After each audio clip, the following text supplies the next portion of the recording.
ఇలా 100 లీటర్లు అయితే వాటర్ తీసుకున్నానండి.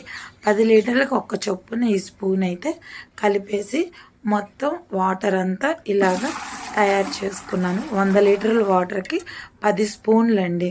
అలా వేసుకొని బాగా గిలకట్టుకొని మనకి మొక్కలకి పోయడం వల్ల మొక్కల్లోనే ఇన్ఫెక్షన్ రాదు.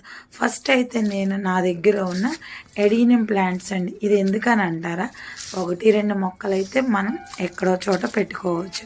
ఇన్ని మొక్కలు కాబట్టి మనం ఎక్కడ దాయాలి.